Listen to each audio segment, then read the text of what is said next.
All right, so here we're going to do problem 6.517. And this is an example problem that's kind of like you're pulling on this mechanism here with some acceleration, and as you pull, it opens. It starts out closed, and you pull it, and it opens up. So, and all of the mass is here in the bars, and also gravity is down. So let's draw a gravity vector. Gravity's down. And we can think about it, it's starting out in kind of this position where the bars are closed. And this is when the spring is uncompressed, when the position is at theta equals 0. And then as it moves, it opens up. All right, so we'll write out our equation. Here we're going to have the work done, and as usual, that's going to be equal to 0 because we're going to define it as like this force. There'd be a force here causing this acceleration, but the work done in this coordinate frame would be 0. So do that.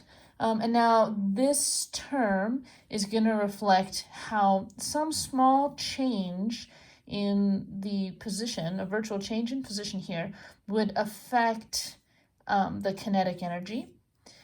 And then this term, we do not have to worry about this term because the whole system doesn't have some angular acceleration. And when we do apply some virtual displacement here, it's going to be some fixed displacement. So we don't have to worry about how this rotation is dynamic, like we're just imagining some little perturbation about this, that maybe it doesn't happen very quickly. So we don't have to worry about this term.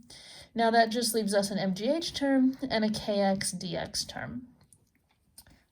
All right, and so this will be for the spring and this will be for the height. So get rid of this.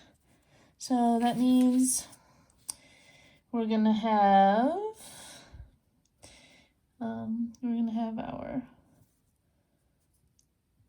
MAds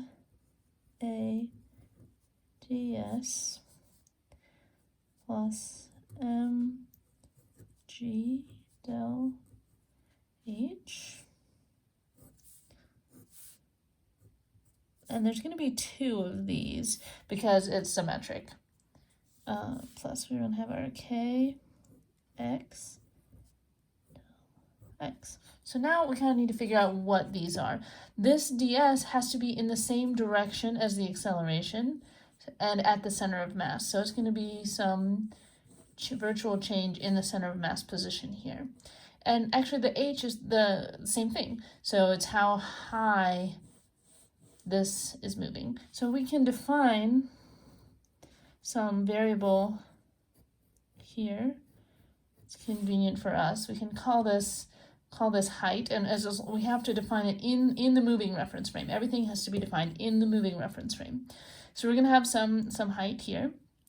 Now this x actually, the first time I read it incorrectly because the spring is uncompressed when theta is 0. So that means that we can draw x like this, because we want to draw x from the uncompressed position where when this is all the way folded flat. So we can write x is going to be equal to x uncompressed minus 2h, and we can use symmetry for that, right? Whatever, if we draw a line here, half of this length will be h and the other half will also be h.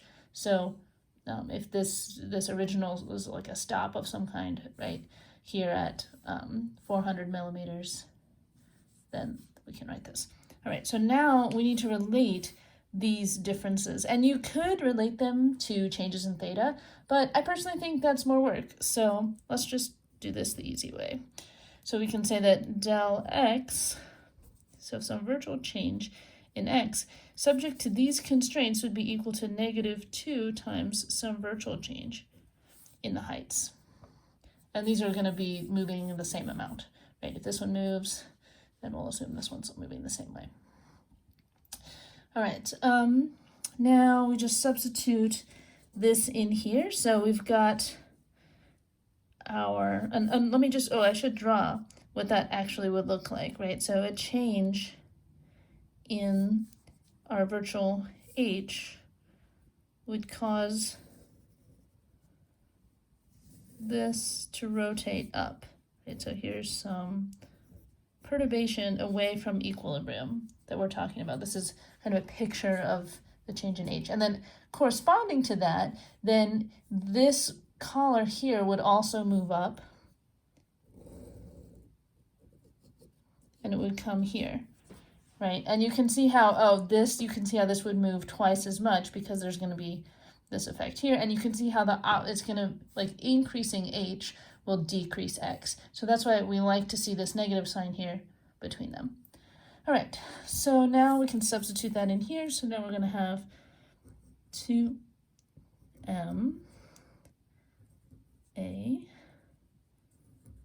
dh, because we said that the virtual work in S is the same here, plus mg virtual H. And now, because this is negative, and we're not forgetting that, we can have our kx2. And now, again, we have everything in terms of our virtual work in H. We can pull that out. And actually, also, let's don't forget, set this equal to 0. And also, the 2's are going to cancel out as well. So we're going to have m a plus g is going to equal kx. And now we just have to remember to solve back in for x here. So that's going to be m a plus g is going to equal kxo minus 2. And now they want it in terms of this angle, so we just have to remember that h here is going to be equal to this side length, 200 millimeters, times, in this case, the cosine of theta, because it's on the same side. Okay, so 2 times 0.02 cosine theta. All right. I forgot my bracket. And if we substitute in here, we're going to get the mass is 2. We got our 1.5 times 9.8 equals 130 Newton meters. And now we know that when it's 0, then it's all closed, so that we can say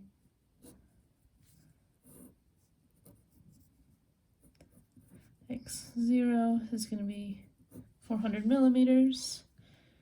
We get our 400 minus 400 cosine theta.